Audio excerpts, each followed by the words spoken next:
Hey guys, I'm going to go through the answers to these review questions. I'm going to keep it moving pretty fast here since this is on video, so you could always pause or go back or something if I go too quickly. But I'm going to keep it moving quick to keep the video short for you. So here we go. So just going through solving equations. With a one-step equation, we know we always want to do the opposite operation. So we're going to add 7 to both sides because that would eliminate everything on the left side except for x. And 16 plus 7 is 23. Going on to number 2. First thing we want to do on this one is distribute. So typically, not in every case, but typically whenever distribution is available, it's a good place to start. So I'm going to start by distributing my 3 to my parentheses. So I'm looking at 3x minus 12. And I'm just going to bring down the other side. Alright, what do we do if we have x's on both sides of the equation? Get them onto the same side, right? So I would typically encourage you to move the smaller one, that way your results stay positive. So I'm going to subtract 3x from both sides of the equation. So let's see, that leaves us on the left side. Oops. My goodness. That leaves us on the left side with negative 12.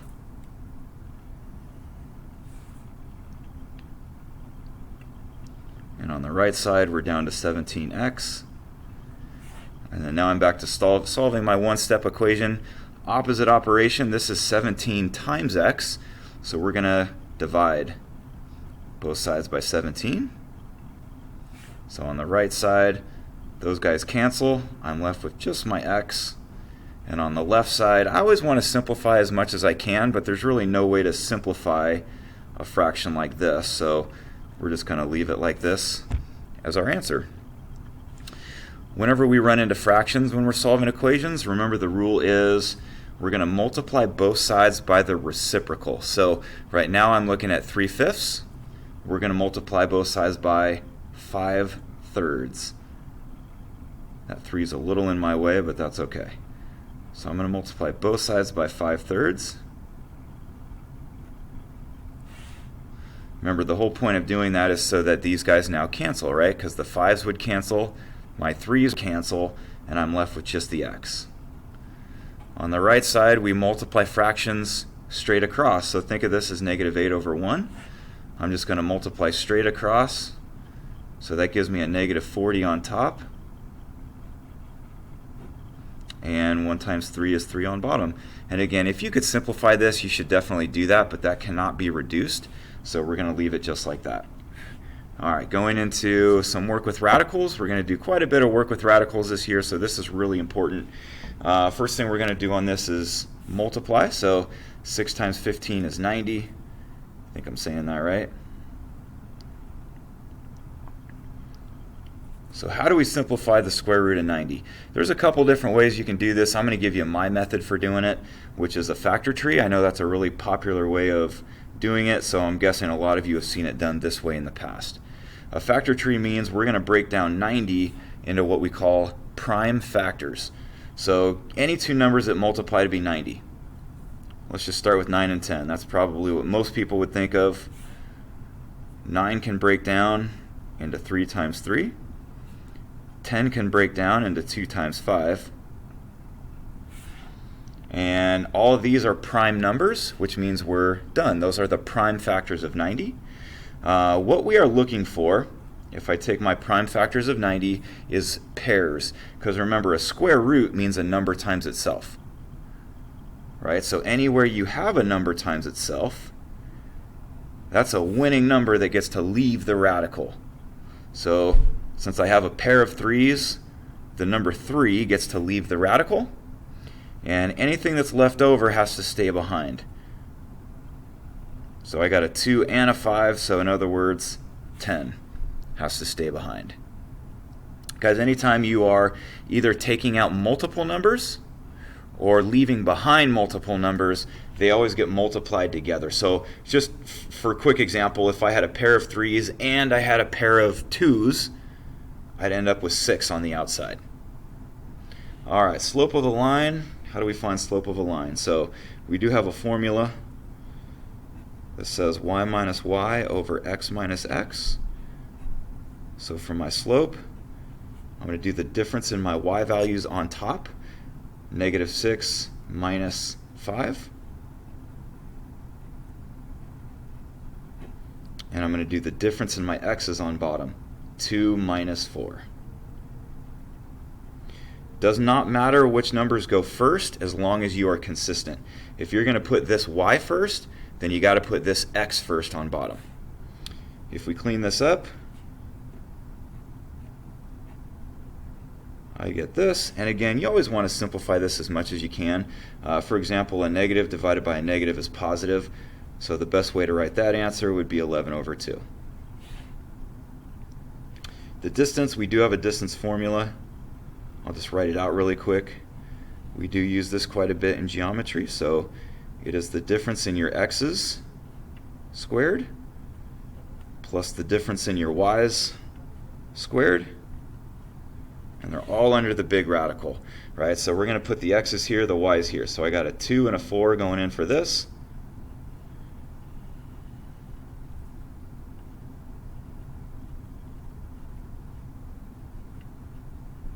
I'm going to put my y's here, so I got a negative 6 and a 5.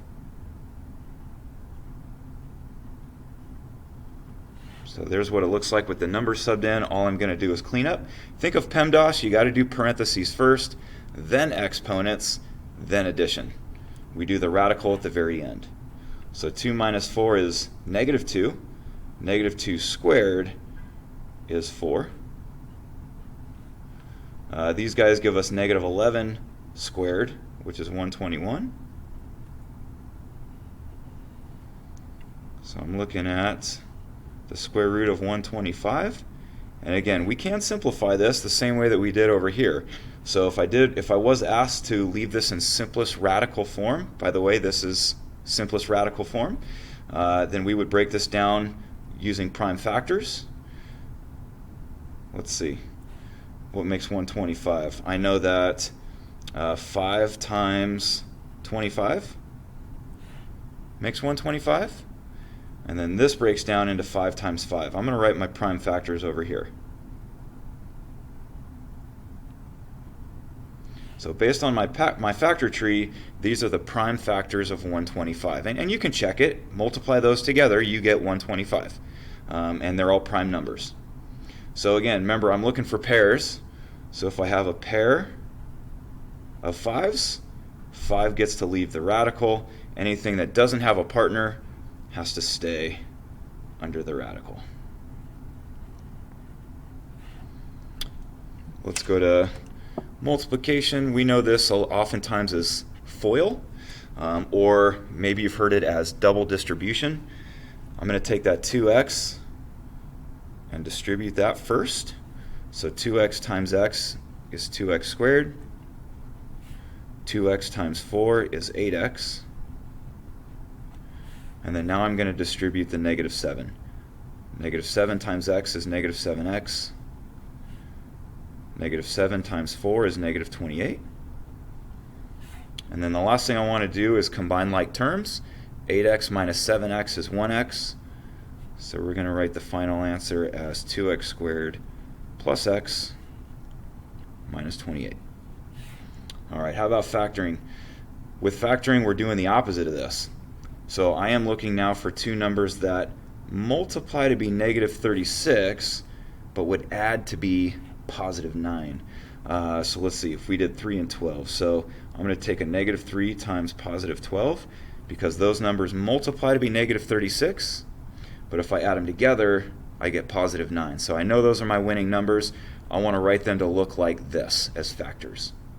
Okay, and so my negative 3 we would write as x minus 3.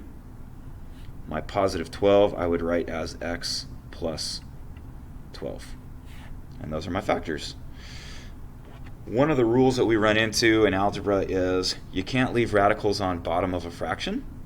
So the way that you're taught to do this is something we called rationalizing the denominator. And all that means is I'm going to multiply the top and the bottom by the square root of 5.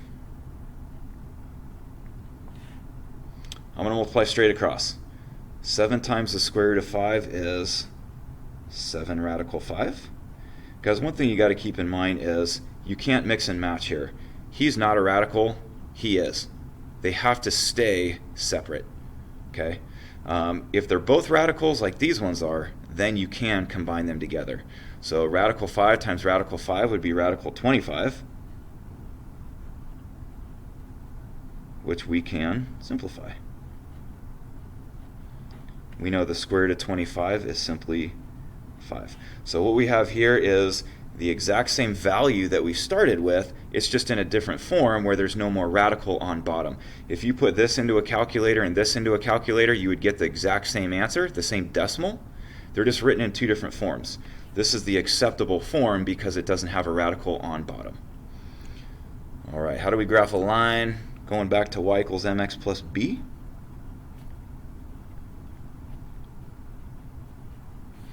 All right, so this is my slope of 3. This is my y-intercept of -4. So here's a simple and maybe ugly version of this, but I'll do my best. We always begin with our y-intercept. So -4 is our y-intercept. That would start right here. That's where we begin the graph. And then this is where we move from there. So we're going to move 3 over 1. So remember, 3 is the same thing as 3 over 1. Same value. You've probably heard the phrase rise over run. We're going to rise 3 and run 1. So we're going to go up 3 and then over 1. So those are our 2 points. We just connect the dots. There's our line. System of equations. So a system of equations can be solved in a couple different ways. We're going to use elimination right now. And the way elimination works is I'm simply going to add these two equations together straight down so that one of my letters gets eliminated. If I were to add them together right now, well, nothing would get eliminated, right? Because -1 plus 3 is 2x, so that did not cancel. 2 plus 2 would be 4y. That doesn't cancel. So in this case, I'm actually going to multiply one of these equations by something so that when I add them together, something will cancel. Well, he's a positive 2. I would love for him to be -2, so that when I add these guys together, my 2's would cancel. So I'm going to multiply my bottom equation by -1. So this becomes -3x minus 2y equals -4, and so he no longer exists. But now watch what happens when I add these two equations together. -1 and -3 give me -4x. Positive 2 and -2 give me 0, so they got eliminated. That's why we call this elimination. Over here, -4 and -4 gives me -8. So now I have a very simple equation to solve. If I divide both sides by -4, then x equals 2. What about our y value? Well, if x is 2, then I can plug that back in for x in order to figure out my y value. So I'm going to take this 2 and I'm going to plug it back in for this x right here. So I'm going to see that equation as -2 plus 2y equals -4. And now we're back to solving a two-step equation. So we're going to start by adding 2 to both sides. So those would cancel. That leaves me with 2y is -2. If I divide both sides by 2, I get y is -1. And with these guys, we like to write them as an ordered pair. So my x was 2 and my y was -1. So that's the best way to write that answer. Let me go on to this page. The equation of a line. So if I have a point and a slope, we're going to write this as point-slope form. Point-slope form looks like this. It is y minus the y-coordinate, and that equals your slope times x minus the x-coordinate. So let's plug in some numbers here. So I'm going to do y minus the y-coordinate, which was -4, and that equals my slope, which is 3, times x minus the x coordinate, which was 2. So that's the equation of the line in what we call point-slope form, but we typically don't leave it in that form. This is just sort of a step in the process. We really want to leave it in slope-intercept form, which looks like this. So in other words, I want to get y by itself. So let's do that. So we know that two negatives make a positive. That's a good place to start. Let's do a little distribution over here. I don't have a whole lot of room, so I'm going to work sideways. So the left side we know is y plus 4. The right side is 3x minus 6 because we're distributing. And then one more step, because I do want to get y by itself, is we're going to subtract 4 from both sides. And if I subtract 4, that brings us to negative 10.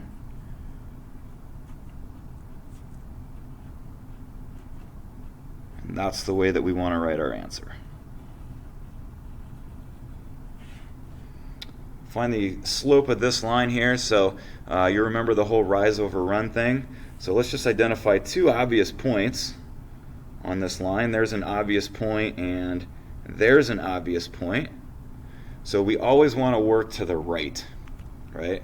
So what was our rise? Well, from here to here, the rise is going down 1, and the run is going over 2. So in other words, for our slope, we went down 1 over 2. Area of a triangle, we know the formula is 1/2 base times height. Our base is 4, the height is 3. Remember, base and height have to be perpendicular to each other. If they're not perpendicular to each other, they're not your base and your height. So in other words, you couldn't use this number and say this number, because that would not give you the area. So we have in this case a base of 4 and a height of 3. And we're just going to simplify that. I know half of 4 is 2 times 3 is 6. If we really were doing this properly, we would say 6 centimeters squared.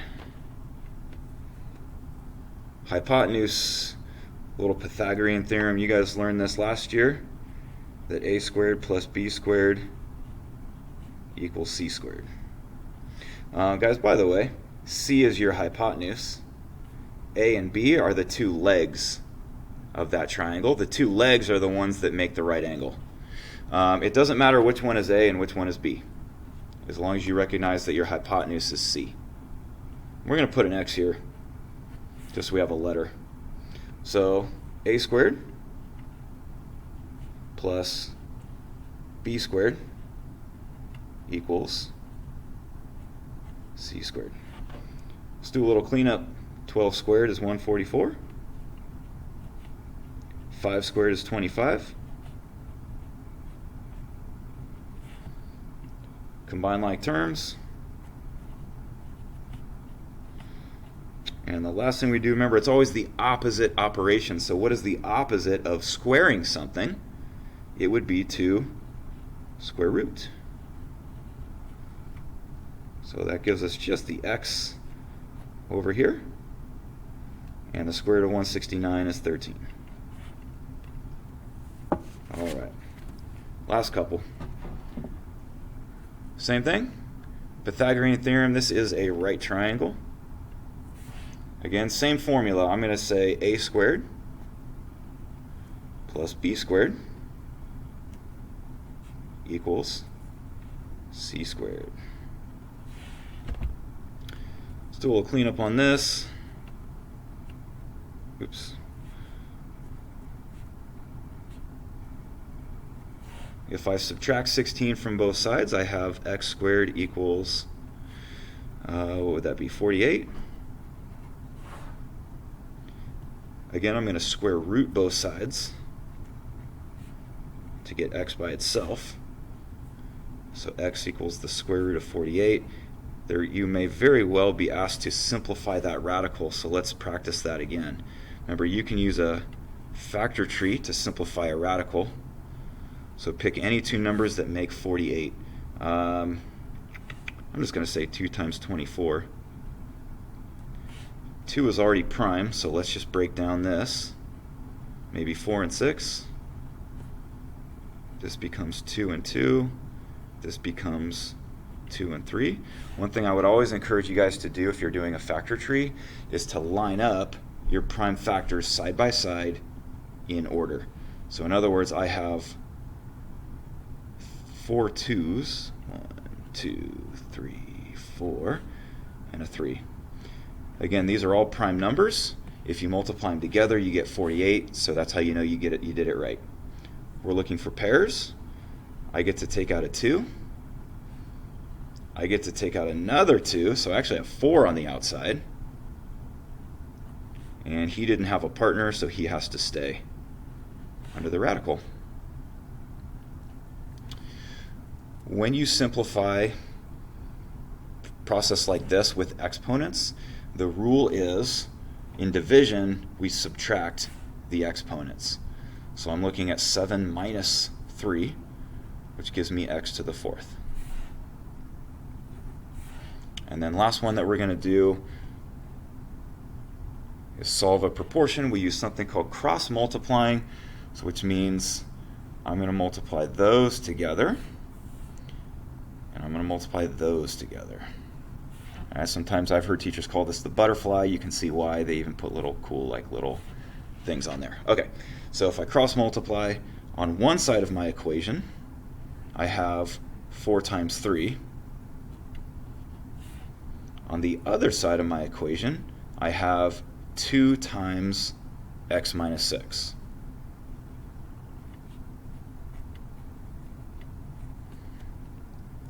The most common thing that people forget to do on this is distribute, so don't forget to do that. This becomes 2x minus 12.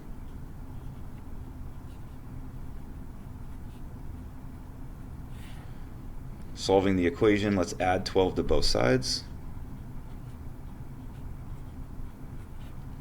Divide both sides by 2. And we have our solution.